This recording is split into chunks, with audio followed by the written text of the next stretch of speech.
Deer viewers, আসসালামু আলাইকুম। You are learning English and I am Shafiqul Islam with you. প্রিয় শিক্ষার্থী, তোমরা যারা অনার্স অথবা ডিগ্রিতে আছো, তোমাদের জন্য ভিডিওগুলো। তো আজকে আমরা প্যাজেজের কিভাবে সামারি লিখতে হয়, আসলে সামারিটা হচ্ছে কিভাবে আমরা ফ্রুটফুল ভাবে লিখতে পারবো, এই বিষয়টা নিয়েই হচ্ছে আজকে আমাদের এই আলোচনাটা। তো অবশ্যই তোমরা হচ্ছে প্রথম থেকে শেষ পর্যন্ত দেখবা, এবং সেই সাথে হচ্ছে একটি রিকোয়েস্ট, যদি ভালো লাগে তাহলে অবশ্যই হচ্ছে লাইক, কমেন্ট, শেয়ার দিয়ে পাশে থাকবা।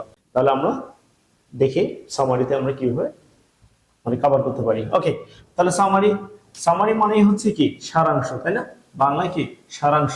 কিভাবে আমরা কি বড় লেখনীকে ছোট করতে পারি, এটাকে বলা হয় সামারি। তো সামারি লেখার হচ্ছে কয়েকটি বিষয় আছে, এই বিষয়গুলো হচ্ছে আগে আমাদেরকে মানতে হবে। তো বিষয়গুলোর মধ্যে কি, প্রথমত হচ্ছে আমাদের যে প্যাজেসটি দেওয়া আছে, এই প্যাজেসটার হচ্ছে কমপক্ষে 1/4 বা 1/3, ঠিক আছে? 1/4 অথবা 1/5 এরকম, তিন ভাগের এক ভাগ আগে আমাদেরকে করতে হবে। প্রথমত হচ্ছে প্যারাফ্রেজ করার চেষ্টা করব। ওকে, তাহলে আমরা কি করব? প্রথম হচ্ছে আমরা এটাকে তিন ভাগের এক ভাগ বা চার ভাগের এক ভাগে নামিয়ে নিয়ে আসবো। ওকে, তাহলে প্যারাফ্রেজটি কি জিনিস? প্যারাফ্রেজ মানে হচ্ছে সরল অনুবাদ। আমরা যেটা দেয়া আছে ওইটাকে আমরা কি করব? সরল অনুবাদ করব, অর্থাৎ ওইটাকে আমরা সিনোনিম অ্যান্টোনিম বসানোর ট্রাই করব। তারপর আমরা কি করবো? 3 নম্বর, যদি কোনো অলংকার থাকে সেই অলংকার গুলো বাদ দেবো। অলংকার মানে কি? অলংকার মানে হচ্ছে এখানে মূলত যদি প্রবাদ প্রবচন দেয়া থাকে তাহলে সেটা আমরা বাদ দিয়ে দেবো।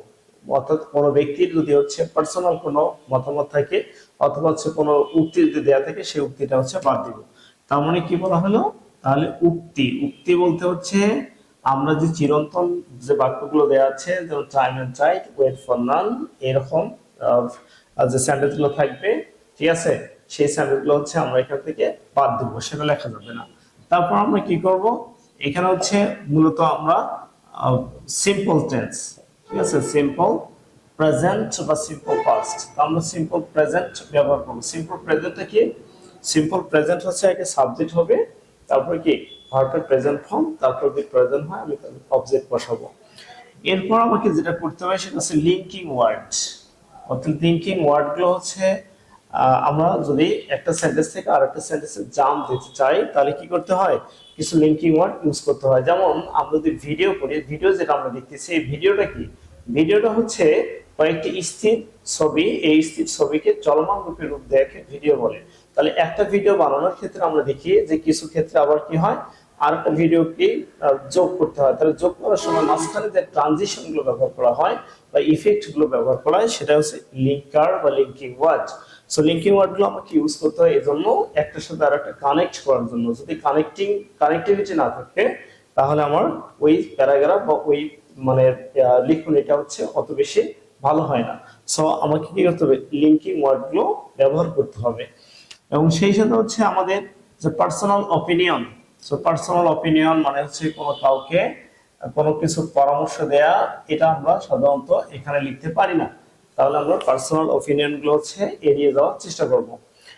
তো এই বিষয়গুলো হচ্ছে আমাদেরকে অবশ্যই স্মরণ রাখতে হবে, তা না হলে আমরা কি ফ্রুটফুল আমরা একটা সামারি লিখতে পারবো না।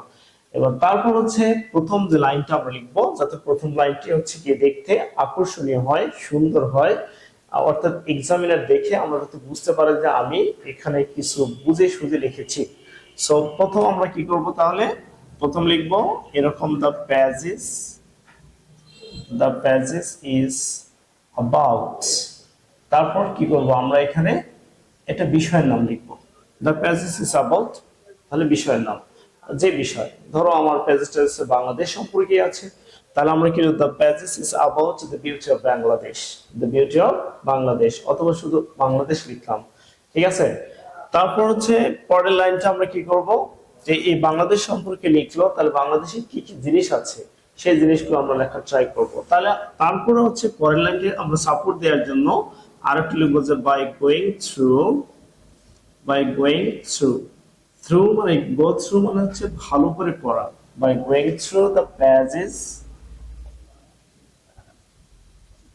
প্যাজেস ইট ইজ কোয়াইট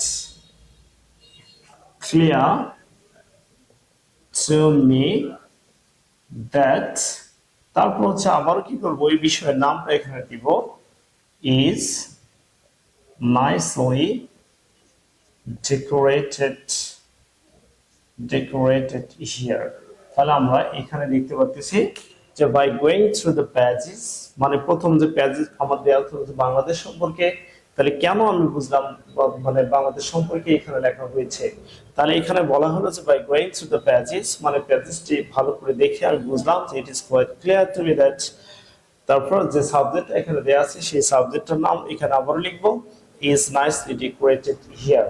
তারপর আমরা কি করব, এবার হচ্ছে পেজেস থেকে আমরা দুই চারটা লাইন এখান থেকে তুলে দেব, ঠিক আছে, দুই চারটা লাইন আমরা উঠাই দিব, অর্থাৎ পেজেসটা কি সম্পর্কে আছে, ধরো বাংলাদেশ সম্পর্কে আছে, তাহলে বাংলাদেশের কি সম্পর্কে আছে, পপুলেশন প্রবলেম সম্পর্কে থাকে, তাহলে পপুলেশন প্রবলেম গুলো আমরা লিখবো।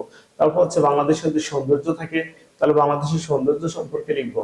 আমাদের দেশে ড্রাগ এডিকশন থাকে, তাহলে ড্রাগ এডিকশনের কারণ, প্রতিকার, ফলাফল গুলো লিখবো, ঠিক আছে। আমার যদি হচ্ছে কোনো পজিটিভ অ্যাক্টিভিটিস থাকে, তাহলে সেই পজিটিভ অ্যাক্টিভিটিস গুলো বেনিফিটস গুলো কি কি, মানে কি কি সুযোগ সুবিধা সেখানে আছে, সেই সুযোগ সুবিধাগুলো লিখবো, ঠিক আছে। আর নিজের মন গড়া কথা কখনো লেখা যাবে না, এবং কোনো সলিউশন আমরা হচ্ছে কোনো পরামর্শ দিয়ে শেষ করতে পারবো না। ওকে, তাহলে এটা এইভাবে আমরা যদি লিখি তাহলে হচ্ছে আমাদের সামারি গুলো অনেক সুন্দর হবে, এবং আমরা ভালো নাম্বার এখানে পাওয়ার একটি উপযোগী সামারি লিখতে পারবো ইনশাআল্লাহ। So I think you understand quite clearly. Okay, for more videos, please stay connected with us. Again, Assalamu alaikum.